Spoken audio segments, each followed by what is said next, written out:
जय माता दी दोस्तों। नवरात्र का दूसरा दिन माँ ब्रह्मचारी की दिव्य कथा। माँ दुर्गा का दूसरा स्वरूप माँ ब्रह्मचारिणी का है। ब्रह्मचारिणी शब्द का अर्थ है तप और आचरण करने वाली। ब्रह्मा यानी तपस्या और चारिणी यानी आचरण करने वाली। माँ का यह रूप भक्तों को सिद्धों को अनंत फल देने वाला है। पौराणिक कथाओं के अनुसार माँ ब्रह्मचारिणी पूर्व जन्म में राजा दक्ष की पुत्री सती थी। जब उन्होंने शिव जी के अपमान से दुखी होकर योग अग्नि में स्वयं को भस्म कर लिया था, तब अगले जन्म में उन्होंने पर्वतराज हिमालय के घर पार्वती के रूप में जन्म लिया। पार्वती ने नारद जी के उपदेश पर भगवान शंकर को पति रूप में पाने के लिए कठोर तपस्या की। उन्होंने 1000 वर्षों तक केवल फल और फूल खाकर अपना जीवन बिताया। इसके बाद उन्होंने 100 वर्षों तक जमीन पर रहकर केवल शौक पत्तेदार सब्जियां खाकर तपस्या की। गर्मी, सर्दी और भयंकर वर्षा के कष्ट सहते हुए भी उन्होंने तपस्या जारी रखी।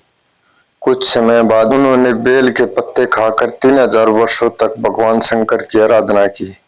जब उन्होंने बेल पत्तर भी खाना छोड़ दिया, तब उन्हें अपर्णा, पत्ता भी न खाने वाली नाम से जाना गया।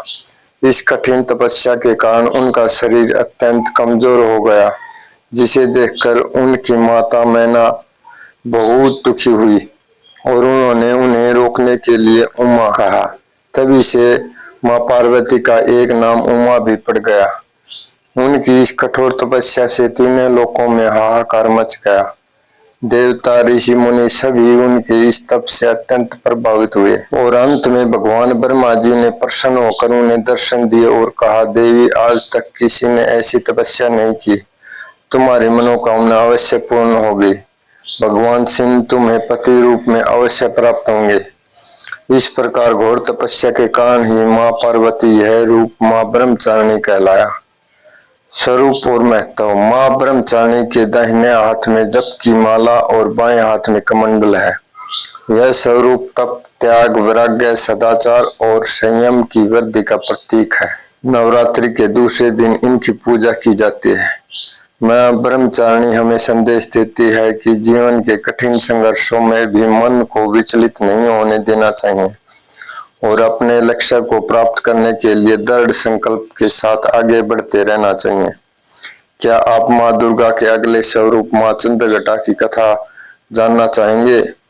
दोस्तों, ऐसी ही रोचक जानकारी के लिए चैनल को सब्सक्राइब कर लें और कमेंट बॉक्स में जय माता दी लिखना ना भूलें। धन्यवाद।